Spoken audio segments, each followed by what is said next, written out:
Good afternoon and welcome to Volunteering Victoria's webinar series. I'm Sarah Sterling and today I'm speaking to Madeline from Beyond Zero Emissions and Laura from Boroondara Volunteer Resource Centre about skilled volunteering. Skilled volunteering opportunities are more and more being sought after by organisations and individuals. So together we examine how to support and develop skilled volunteer involvement in your organisation. Just a few housekeeping notes before I introduce our two guests. In the interest of all other listeners, please keep yourself on mute throughout the webinar. You should have arrived on mute, but you should be able to check down the bottom by hovering your mouse over the screen. There's a public chat box and a Q&A box, so feel free to say hello and send messages to other participants. But if you have a question, we do ask that you submit it through the Q&A box at the bottom of your screen, and we'll raise it with presenters at the end of the webinar.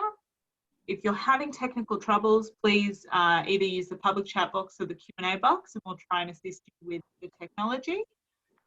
This webinar will be available to view on demand via Volunteering Victoria's website in the next few days. So before I introduce our two guests, I would like to acknowledge and pay my respects to the traditional custodians of the land on which I'm presenting this today, the Wurundjeri people of the Kulin Nation, and pay my respects to their elders past, present and emerging. If you are logging onto this webinar from somewhere else and you'd like to acknowledge the traditional custodians in your area, please do so via the public chat box. So without further ado, let me introduce my two guests, Madeline and Laura. So Madeline has worked in volunteer management and policy roles since 1989 across Australia and New Zealand, focusing on the environment sector. She has strong links in the volunteer sector locally and internationally, presenting on volunteering at conferences in Australia, Spain, China and Taiwan. As well as being the volunteer coordinator at Beyond Zero Emissions BZE, Madeline works in community engagement at the state PICS body, Volunteering Victoria with us, fantastic, and is a regular volunteer for environmental, social and arts causes, including the Soup Bus, the Hidden Orchard and the Art Gallery in Ballarat. She's a diploma in business and is a fellow of the Institute of Community Directors Australia.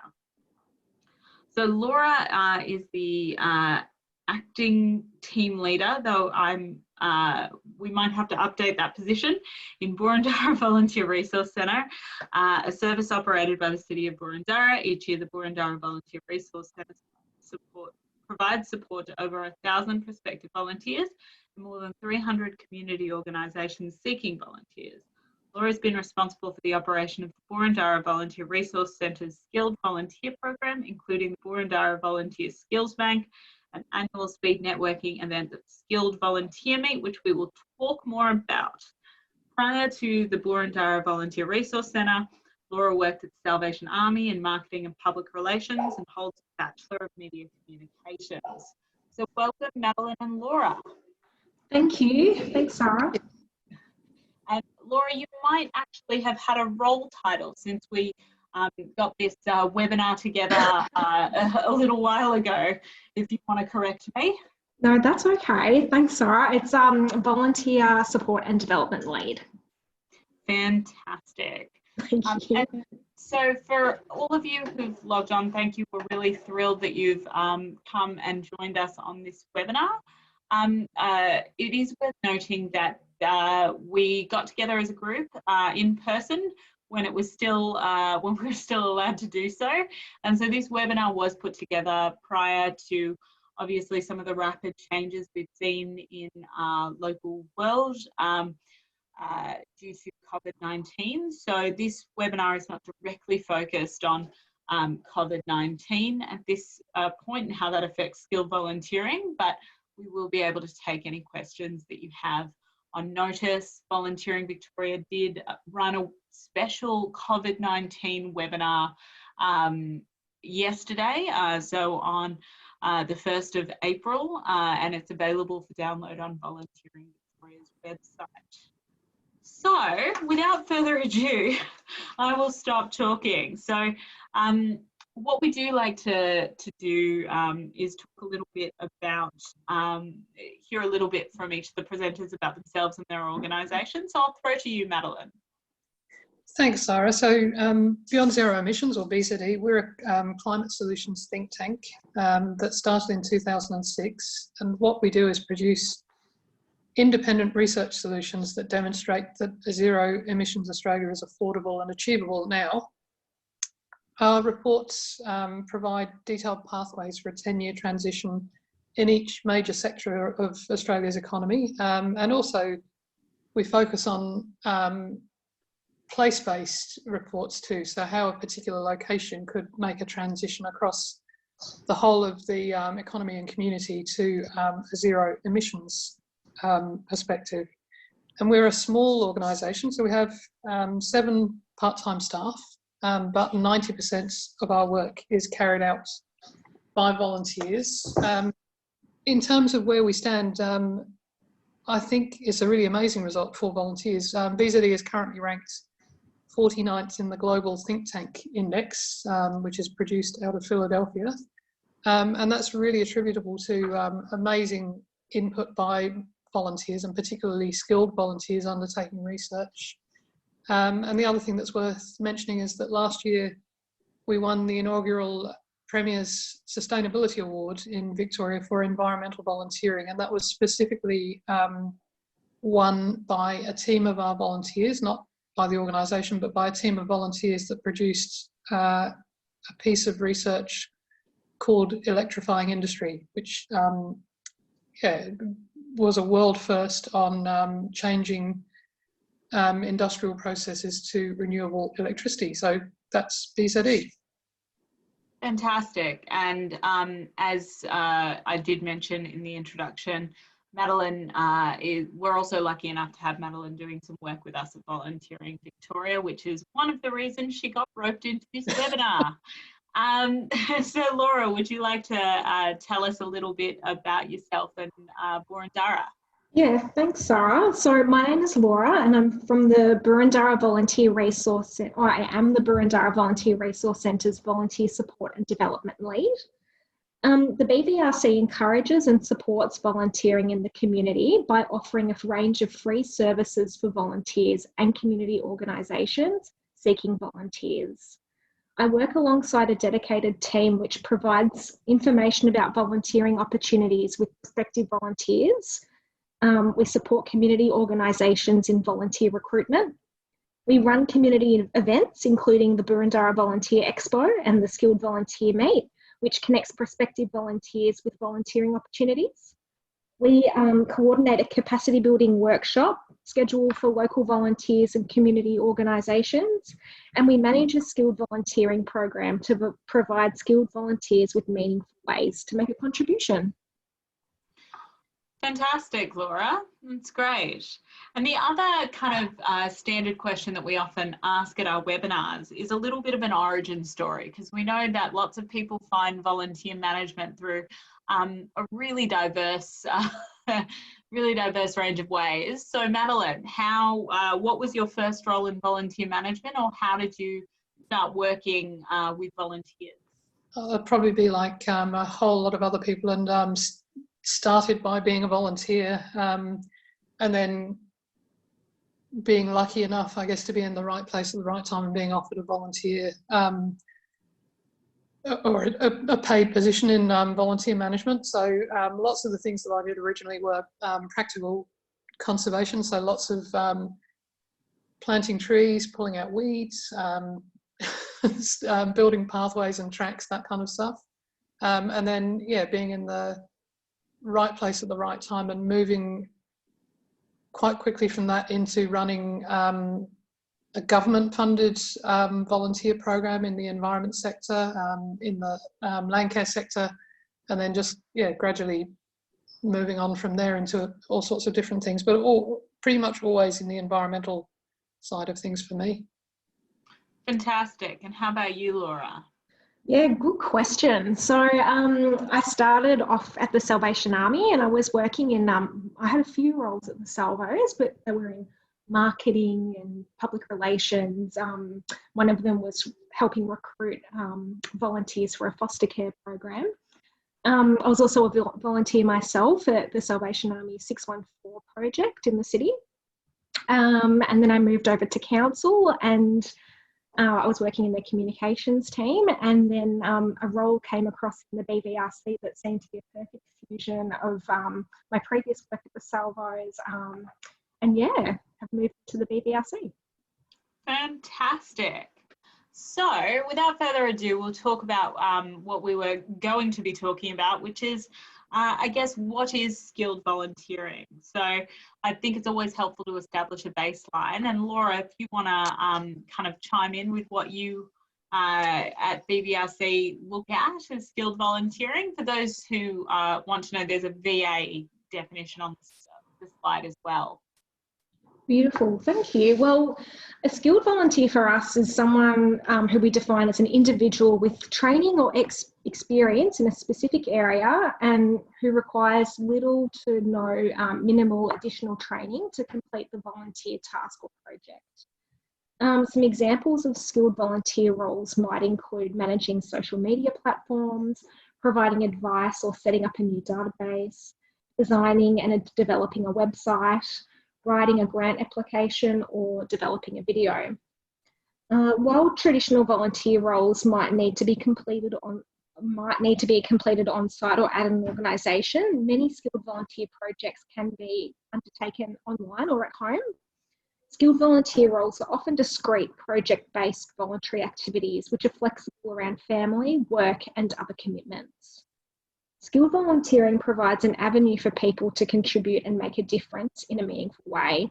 And like all forms of volunteering, skilled volunteering strengthens the community by providing opportunities for people to contribute, build connections, and participate in the life of the community.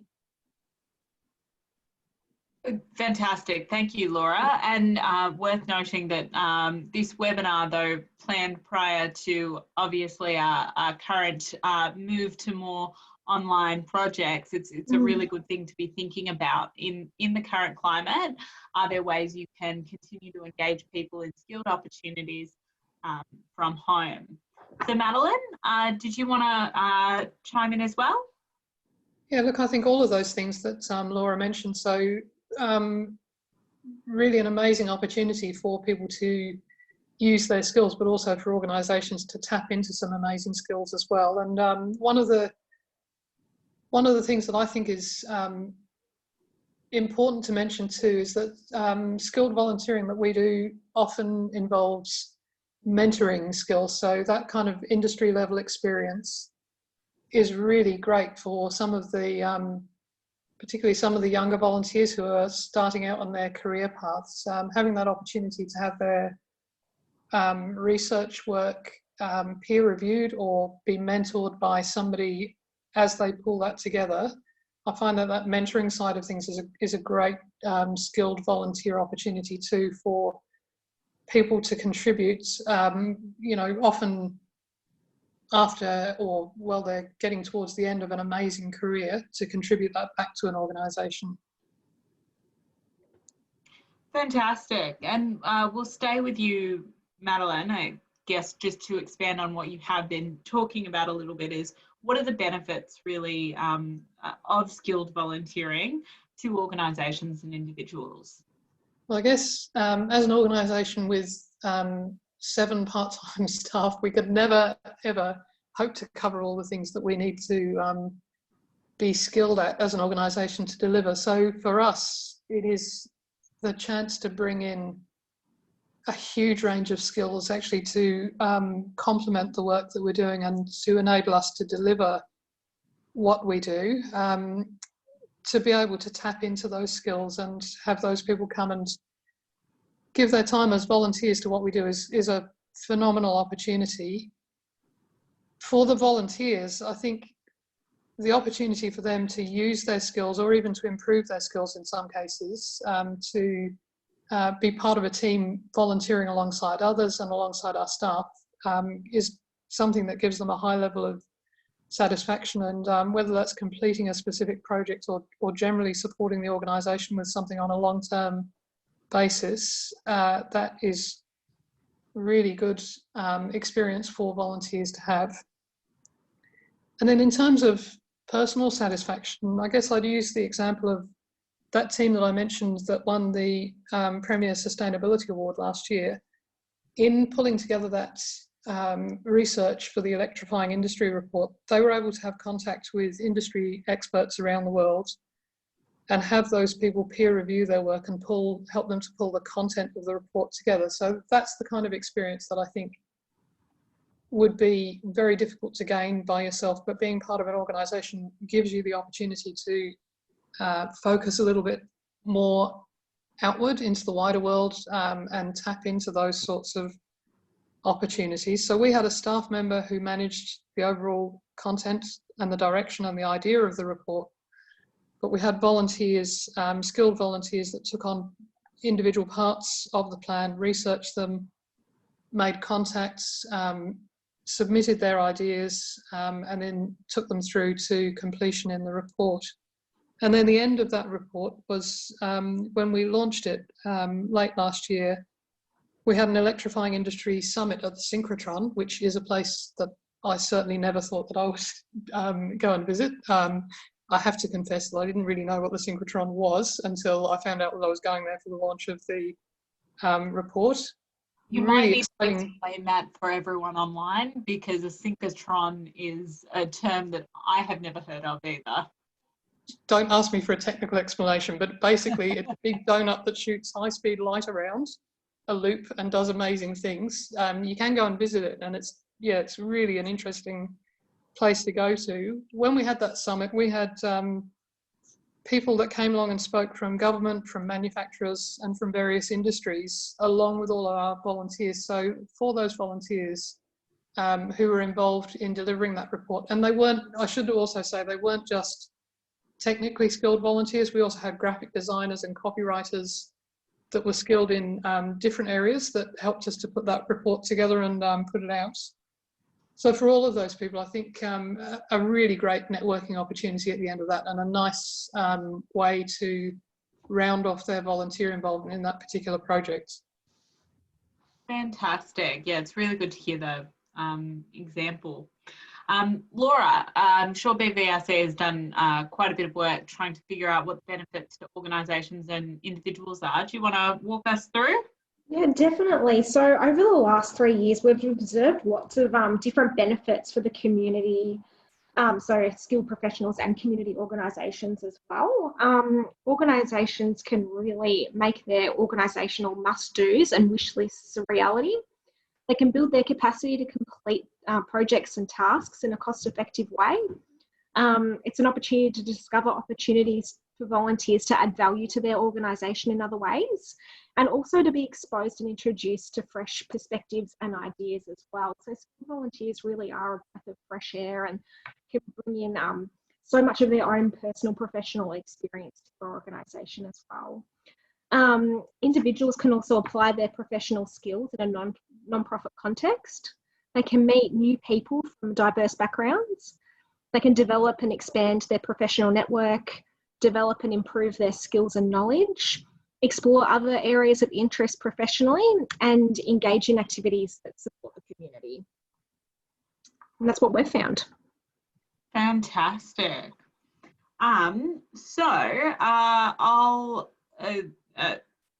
So why, I guess then, to ask you both, is skilled volunteering more important than it used to be? Why this, sort of shift to using the term skilled volunteering?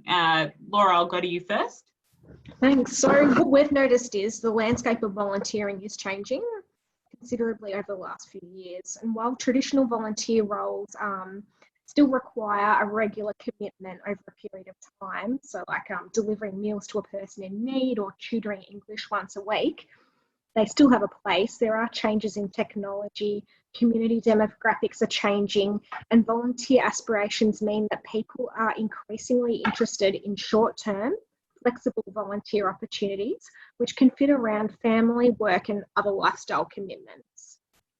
At our 2016, for our 2016 volunteer survey, we learnt that 71% of respondents indicated that applying or developing professional skills through volunteering was extremely or highly relevant to them. We also learnt that 55% of respondents indicated that opportunities to volunteer on an ad hoc or project basis were extremely or highly relevant to them, and that 52% of respondents indicated that opportunities to volunteer online or outside regular business hours were extremely or highly relevant to them. So what we're learning is that people, you know, don't have lots of time, they do have a lot of commitments, and they're looking for something that's flexible and fluid around their lifestyle. Skilled professionals are also looking for greater level of responsibility, meaning and purpose in their volunteering as well. Short-term volunteer projects provide opportunities for skilled volunteers to offer their skills and experience on a flexible basis from home rather than on site at an organisation. Yeah, absolutely. Sometimes, you know, it can be so hard for people who are working in professional context to get into an organisation during your traditional 9 to 5 hours. So absolutely an opportunity for people to give back in a different way. Madeline, why do you think skilled volunteering has become more important, I guess, than it used to be? Look, I think it's everything that Laura just went through there is exactly the same experience that we would have. People with busy lives, and they've got great skills, and I think people really want to see results from the time that they give, because, you know, everyone's maybe not right now, but when life is normal, everybody is busy and they want to feel that they're using their limited spare time to the very best capacity that they can. And the other thing that I'd say is that from an organisational perspective, all not-for-profits and charities are operating on tight budgets, and we're always attempting to get more done than we actually really have capacity to do. Everyone is always pushing to get more and more done. So the opportunity of having effective assistance and people that can really come in and take something on and complete it for you is just invaluable. I think that, you know, the chance to take a project through to completion through a skilled volunteer who knows what to do, whereas the alternative is that we attempt to do it ourselves. We don't do it as efficiently, we don't do it as well. If we can get somebody that really has those skills to be able to come in and even in some cases define what we need. I would say in some cases with skilled volunteering that we're not always clear on what the outcome might be. If you're talking about things like needing IT support, if you have a skilled volunteer that can come in and troubleshoot their way through that, that's a great opportunity for organisations to nail some of the things that would otherwise take forever or would just drop off the list as too difficult or too time consuming to get done for staff. Absolutely. I think that's a really key point, actually. The assistance with definition around what you actually need. Sometimes you go through a few different rounds. So, Madeline, I guess, would you explain to those who are listening just how BZE involves skilled volunteers currently? Yeah, so there's a range of different ways. So we do, in normal circumstances, we have skilled volunteers that would come into our office and do things, but at the moment, all of our volunteers are continuing remotely. And when we, I guess, look at what we need to do, we quite often form little project teams of volunteers, because we find that that's a good way of stretching our limited staff capacity and also really engaging the volunteers with other volunteers and having regular check-ins with them. So we define a project. One of our staff is the lead for each particular project, and our staff are leading multiple projects at a time. We assign volunteers to that. We get the volunteers talking to each other. We use different mediums like email groups, Google Hangouts, Zoom conversations sometimes. We also use Slack to keep volunteers talking to each other about different projects. I guess the main thing that we want is to continue having regular updates and keeping people involved and engaged, because as well as the actual volunteer output. So most volunteers are also looking for that connection with the organisation and engagement with the organisation, to be, I suppose, really feeling a part of things and understanding what the big picture is that they're working towards. Thanks, that's great. And Laura, do you want to explain a bit about the Skilled Volunteer Meet? Yeah, of course. So we run an annual networking event every year, which is called the Skilled Volunteer Meet, and it's an opportunity for skilled professionals and community organisations to come together in one room and talk about specialised, discrete short-term volunteering projects.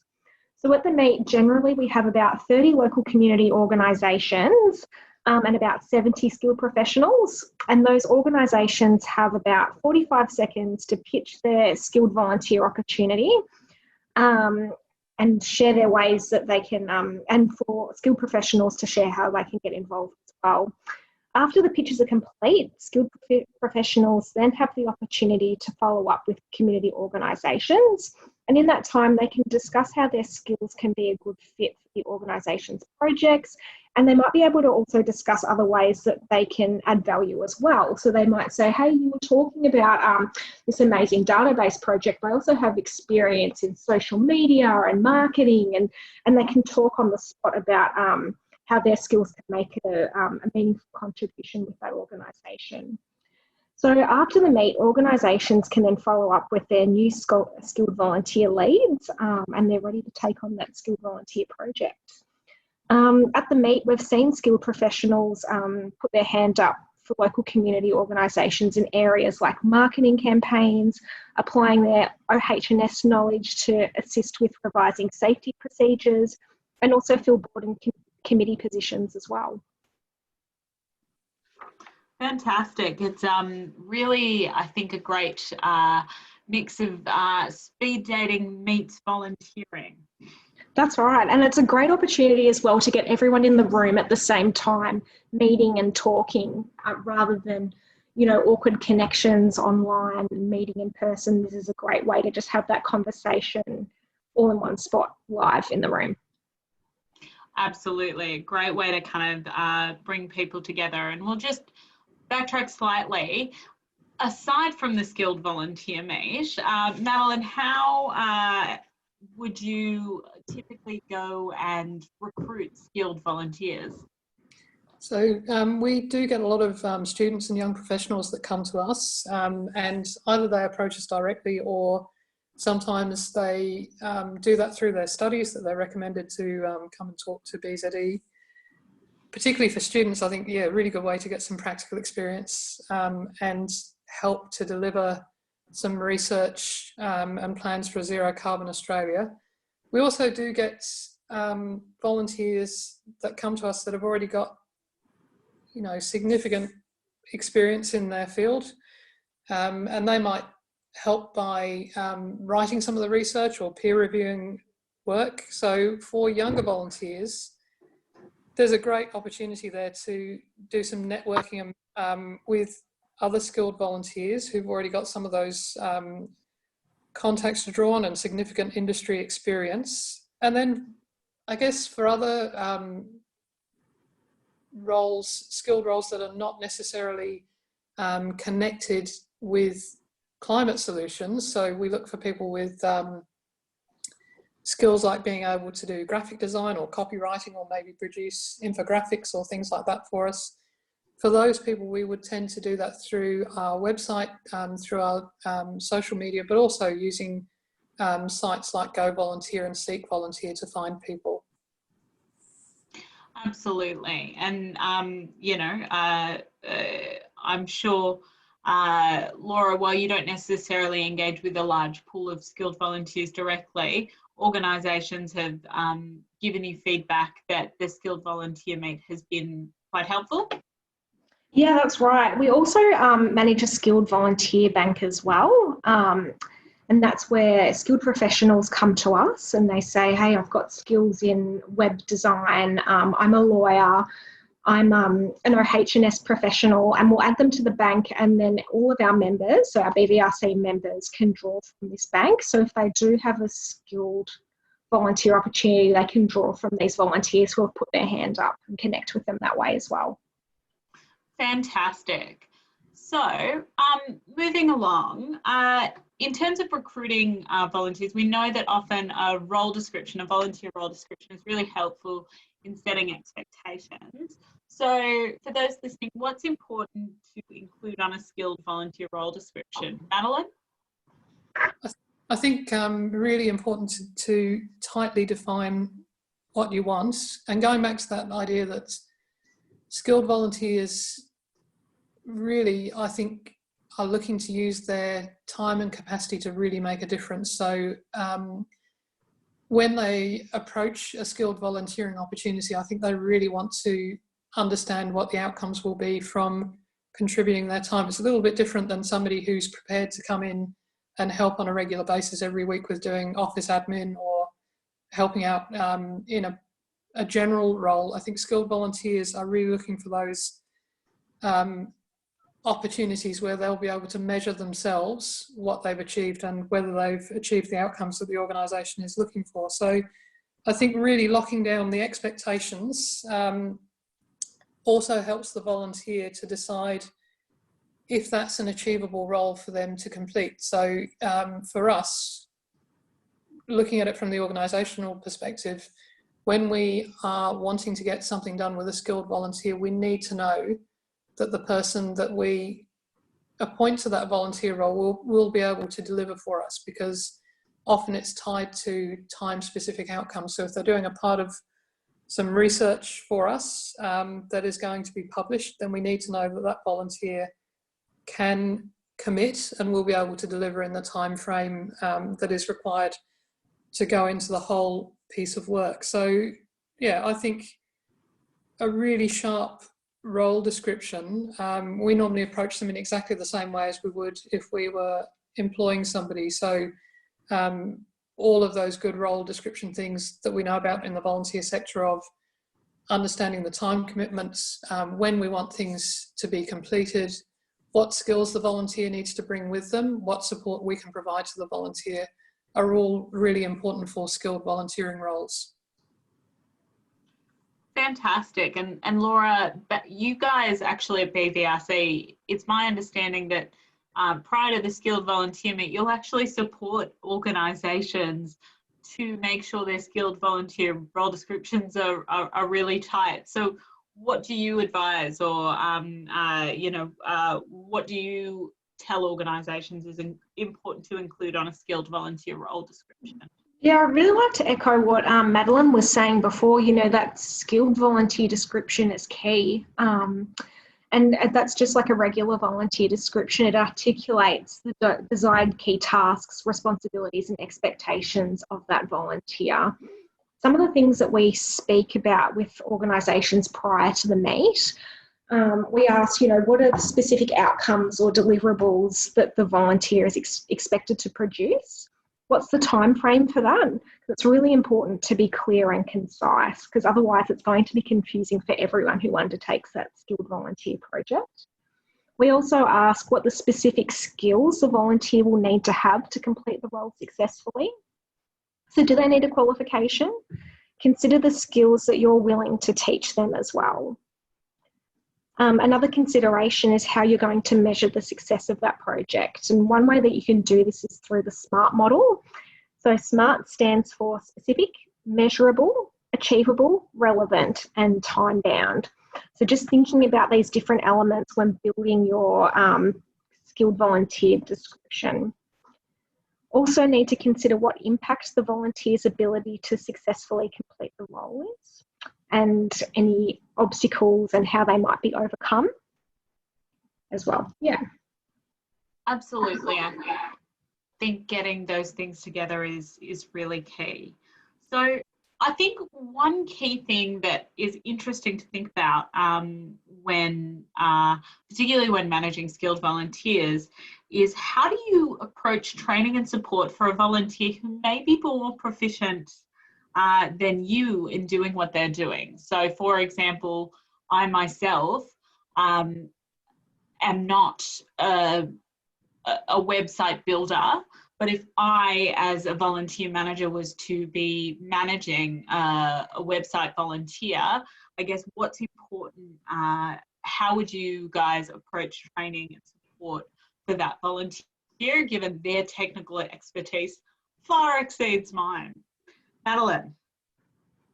It's a good question for me because working in a climate solutions think tank, although I come from the environmental sector, a lot of the things that volunteers talk about and our staff talk about are outside of my area of expertise completely. So I think, again, that position description is really the key to this. I need to know from our staff what they want volunteers to be able to accomplish for the organisation.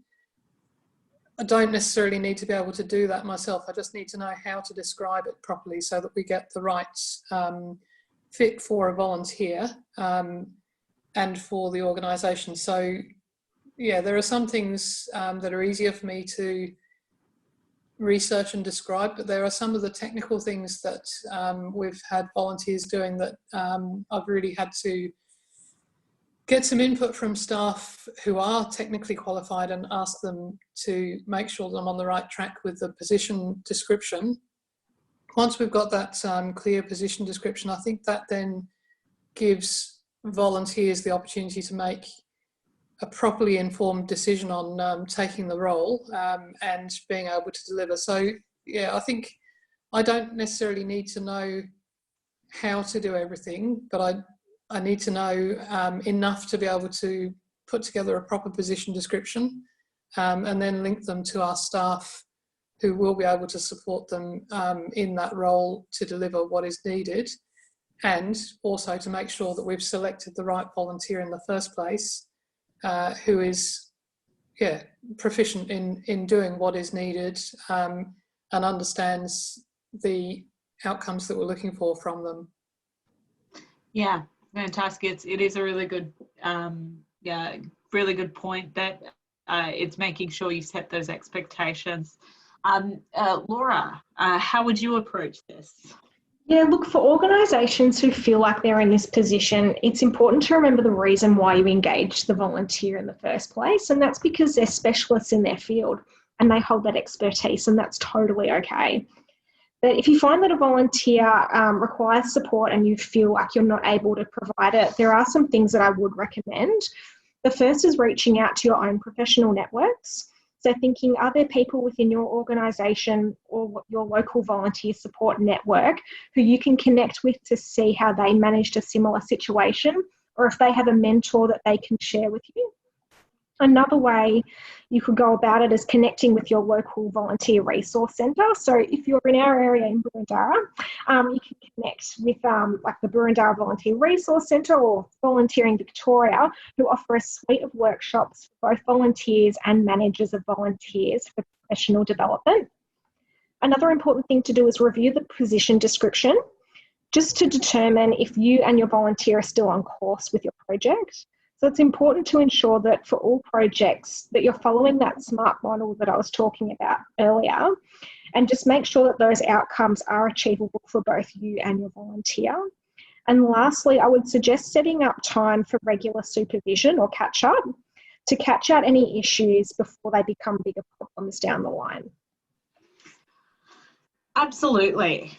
Absolutely. And so just to briefly expand on what you both have touched on, do you feel there is a difference in managing skilled or more generalist volunteers? And it's worth acknowledging that when we got together to have this this conversation about this webinar, that the phrase unskilled volunteer obviously doesn't sit very well with us. All of our volunteers are highly skilled, but that's the term that's sort of come about. But is there a difference in how you might manage a skilled volunteer or a more generalist volunteer? Laura? Yeah, I think it really depends on the project. Skilled volunteers might require more or less supervision depending on the project. If your skilled volunteer project is based from home and it's off-site, I think it's really important to structure regular catch-ups, and make sure the volunteer feels supported throughout their volunteer experience. While they might hold that technical expertise that your organisation lacks, they might still require ongoing support like any other volunteer would in one of your programs. And you'll also be providing that program context for an organisational context for them, but absolutely. Yeah. Madeleine.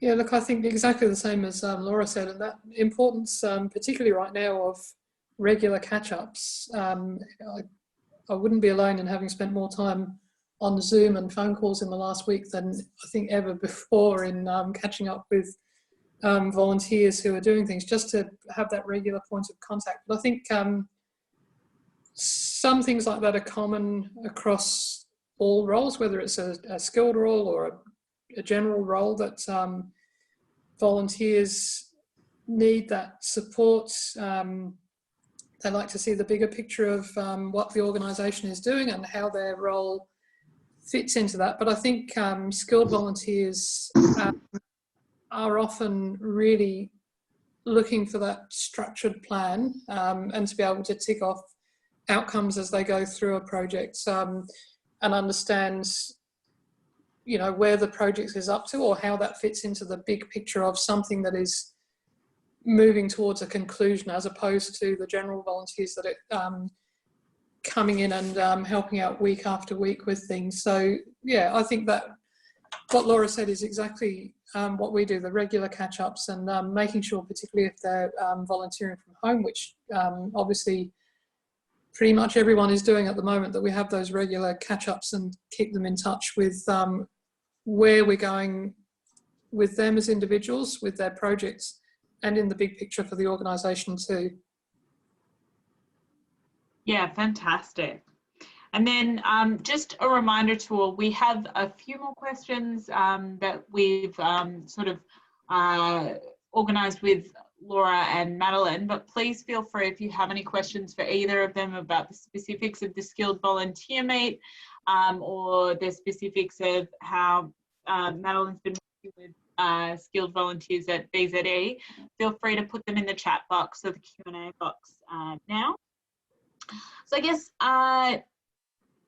it's all well and good to have a skilled volunteer engage them, and you want to you know, keep them connected to your organisation. So how would you encourage ongoing connection with skilled volunteers? And sorry, Madeleine, how would you do that? I forget often. Volunteering Victoria has had to adjust often. I'm used to having people in the room with me. So Madeleine, if you would answer that. So I guess, yeah, sometimes we have opportunities for ongoing projects. Sometimes we have the opportunity for skilled volunteers to present on the project at one of our events. So if we're launching a report, then volunteers might be a part of that with us. We have a regular discussion group that happens once a month, and we quite often get volunteers to come along and present to that. That is in the process of moving, like everything else, to Zoom at the moment, but we will hopefully continue with that. Just before everything was thrown into chaos a couple of weeks ago, we had launched a presenter program. What great timing I've got on choosing volunteer roles. And the idea of the presenter program was to give volunteers the opportunity to go out into the community and speak about our research reports and give ongoing updates to the community about what we've been doing. So that has not obviously gone anywhere under the current circumstances. That's also something that might move to Zoom for the next few months to give volunteers the opportunity to speak about the work that we've done and keep getting that message out there and keep them engaged in doing what we're doing. And I guess in our normal circumstances, we encourage our volunteers to call into the office and let us know how they're going and how things are progressing with them, particularly with skilled volunteers when they've been with us either on an internship or as a student volunteer, to let us know how they are getting on with their studies and their future plans. So at the moment, obviously that's not happening either, but that is something that I'm looking into, the ways that we can continue, I guess, that sort of informal level of catch up and conversation and discussion about what people are doing around their volunteering, what they're doing in their work life that is connected to what they've done as a skilled volunteer. So yeah, there's an opportunity to try and develop something here that can keep people engaged in a virtual world, or the virtual world that we're living in at the moment. Yeah, yes, it has been a bit of a shift, but hopefully there is an opportunity in that. Laura, you work with many organisations that are involving skilled volunteers. So what have they shared with you helps kind of encourage ongoing connection? Yeah, absolutely. And it's really great to hear how BZE has all of these different opportunities to still be a part of that community. I think that's so important. And it's important to know that, you know, once a skilled volunteer project ends, it's not the end of the partnership. And many of the organisations and skilled professionals that we work alongside have found opportunities to work together, which has just been fantastic. Some volunteers find different volunteer roles to move into, so they might go from this specialised skilled project but move into other short-term, flexible, ongoing roles. Some organisations identify other areas where skilled professionals can continue to add value and have co-designed volunteer projects together. Some other organisations have included volunteers in recognition events after the volunteer has completed their project. So they're reminded that they're still a valued member of that community. And lastly, the power of developing that good news story about the Skilled Volunteer Project and communicating that to leadership, reinforcing why they contributed and celebrating their story keeps that alive as well. Saying thank you and this is the impact that you have made goes a long way. Yeah. Absolutely, that sharing those stories in the wider community and sharing the impact of skilled volunteering is so important. So again, just talking about another area of the volunteer management life cycle, would you say that recognition is different for skilled volunteers or more generalist volunteers, Laura? I don't think that recognition should vary so much for volunteers undertaking different roles. And I think all recognition for volunteers should be consistent throughout a volunteer's time with your organisation. For example, like National Volunteer Week comes around once a year, but their engagement with your program continues. So as you would with all volunteers in your program, I would encourage organisations to consider to nominate them for a local volunteering award to really recognise their impact, including them during key volunteering celebration dates like International Volunteer Day and National Volunteer Week, and also highlight their achievements internally, so sharing their wins through internal staff newsletters, volunteer mailing lists, and shout-outs on social media as well. Madeline, how would you approach recognition of skilled volunteers? Yeah, look, I think the same thing, that all volunteers should get recognition, and I love those points that Laura made about nominating volunteers for awards and highlighting their achievements. I think those are really great things to do. And then with skilled volunteers, particularly for us, the ones that are at the start of a career or early in their career and looking to use their volunteer experience to help build their skills and their contacts. I think the most important thing in that case is for us to ask what would be helpful, and lots of people don't like asking for things like a LinkedIn recommendation, but that's such a great thing that we can do that confirms what they've done and yeah, will help them in their future career. And obviously from an organisational point of view, I hope that us providing things like that will help to keep those people engaged in BZE as they go on and attain positions of greater influence in some cases that can assist us in the future, or understand what BZE is about and help promote our message on a continuing basis. So I think the really important thing is to ask volunteers what would be helpful to you. And for some people, it's writing a recommendation on LinkedIn. For others, it's being a referee, you know, or writing a reference for them, being on call for them for some assistance sometimes if they are looking at describing their skills in a job application. We've helped volunteers to do that in the past,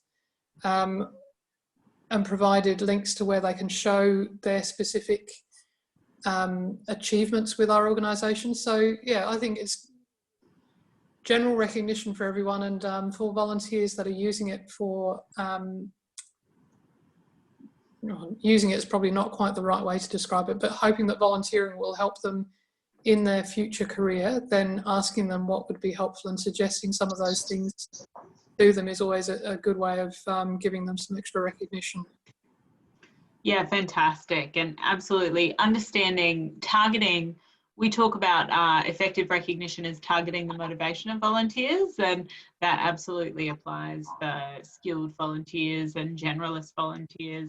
So knowing why someone has really been attracted to the volunteer role in the first place, whether it's the impact, whether it's the social connections, whether it's the professional experience. So just again, if any of you have any questions, please do put them in through the chat. I did think I saw someone raise their hand earlier, raise their virtual hand. So please do type the question if you want to have that answered by the panelists. We've just got 2 more questions. So this one is just Madeline. In terms of working with staff and senior managers when involving volunteers, have you found there's you've received any resistance, or what? How have you kind of sought buy-in from the broader organisation? Obviously, you guys are very small, so that may impact things as well. Yeah, it does impact because we are such a small organisation. We really could not achieve what we do without skilled volunteers, and our skilled volunteers run a pretty wide range of things for the organisation. And I think one of the things I love about working at BZE actually is that you've heard of that expression when people sit down to eat and they say your eyes are bigger than your stomach. I always think that BZE's ambition is massively ahead of its capacity to deliver with its core resources. But the great thing about that is that we've got this big ambition and the opportunity to involve volunteers to achieve really incredible things. So our staff are all great advocates for volunteers. Our board are great advocates for volunteers. Probably the only thing that constrains us from involving more volunteers is our capacity to effectively manage them. I think that, you know, there's limitless opportunity really to involve volunteers in doing things, but we probably keep a careful eye on how, you know, how effectively we can manage volunteers with the resources that we have to make sure that it's a worthwhile outcome for our work and a worthwhile outcome and an enjoyable experience for the volunteers. Yeah, absolutely. So we have had a question in, which is great, from someone who comes from a corporate, so an organisation that has employee volunteers program, so employees going out for a day or a couple of days volunteer leave. So corporate looking to set up and expand a skilled volunteer program, which is currently a little bit ad hoc. We've been asked, where would you suggest a good starting point would be? So Laura? Yeah, thank you. And great question. I think the best starting point would be reaching out to your local volunteer resource centre. So we've got relationships with community organisations. We understand what their needs are and gaps that they would like to fill. So I would recommend building those connections, and also looking at people who are interested in your program, really nailing down what their skills are, but also what their interests are. Something that we find is that there are skilled professionals who are technical experts in IT, but also really want to explore different areas. So if they want to move into marketing or explore different roles and opportunities. So having those conversations is really important with your skilled volunteer pool. But reaching out to your local volunteer resource centre is probably the best starting point to see who's out there who needs support, and then finding those opportunities to fill gaps. And certainly I'll chime in, any existing partners that you already have as a kind of employee organisation, you might have a number of people who you support anyway. So starting to ask those questions about whether they could utilise skilled volunteer support in addition to any other support that you currently provide them is another great starting point. Madeline, do you want to chime in? Yeah, I think all of those are really good suggestions, and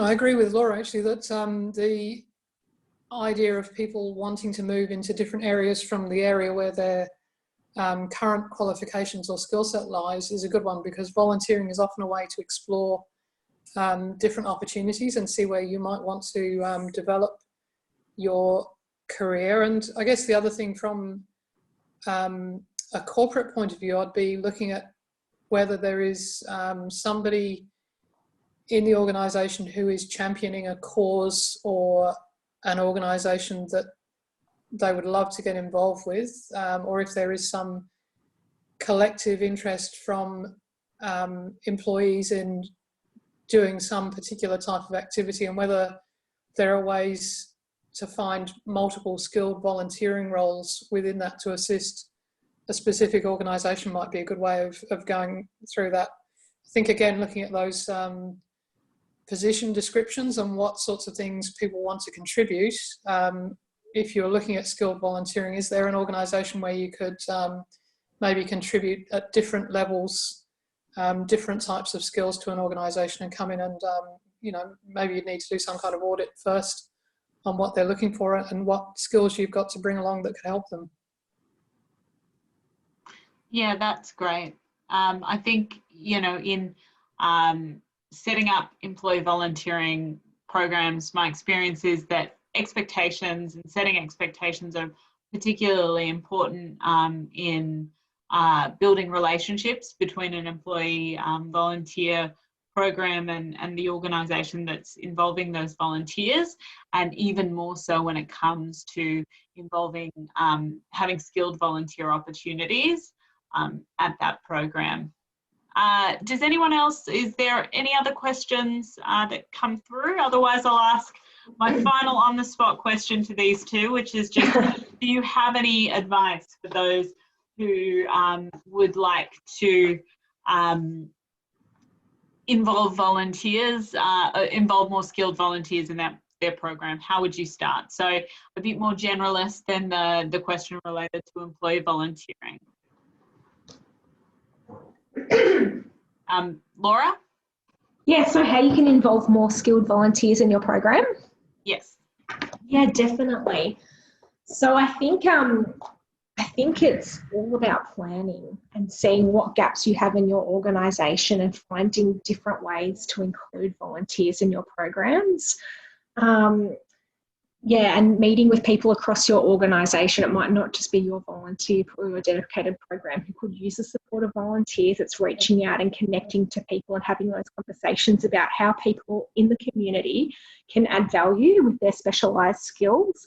We know from the interest in our skilled volunteer bank that there are hundreds of people in the community who really want to give their time. Really thinking through what areas do I need support with, not feeling like you have to know and be a specialist in every single area of your organisation, having that confidence and knowing that there are skilled volunteers out there who can support you. Great. Madeline, any general advice for people wanting to involve? And then you have had a special question come from someone in the audience. So I have. I'm just looking at that question now, which I think these two things go together. So the question is about using a number of skilled volunteers on one project and how it works regarding a project plan and recruiting volunteers. I think what Laura just said was exactly what we would do. So think about what you need. And I think the crucial thing is not to be rushed into skilled volunteering. Occasionally, you might get approached by somebody with really amazing skills, but it's no good unless you've got a plan for the way that you involve those volunteers and what you want to achieve as an outcome. And I'm sure lots of volunteer managers have had that experience of getting volunteers in and finding that it just takes up more time and more resources than the result that you're achieving. And you might not, in that case, be giving the most satisfactory experience to the volunteers either. So I think the crucial thing for me is having an overall plan and knowing what we want to achieve. From there, we know what skills we need from the volunteers, and that gives us then the opportunity to recruit people that have got the right skills. If we don't get the people that have got the right skills, then in some cases we will re-advertise the role, or we might rethink whether what we're asking for is realistic from volunteers. That happens from time to time, that we have a big idea and it doesn't chime with the people that we're hoping will volunteer for that. So yeah, sometimes we need to do a rethink. But overall, I think it always comes back to putting the plan first of what would we like to achieve, how would we involve volunteers to do that, how will we engage the volunteers, and then how will we keep the volunteers rolling forward on that plan to a conclusion of that particular project to deliver us an outcome that we have understood from the beginning and that the volunteers are on board with when they join us.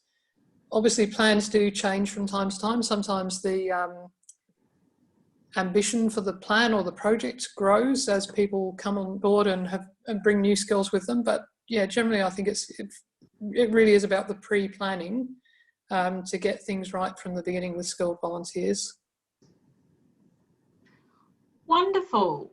Well, we might leave it there unless anyone wants to submit one last question, but thank you all for your attendance and your time, and thank you heaps, Madeline and Laura, who've logged in from their homes and remotely to do this webinar, so dealing with technical anxiety, I'm sure, but really appreciate your time and your expertise to share with the group today. Thank you all for logging on and listening, and have a great afternoon. Thank you. Thanks, Sarah.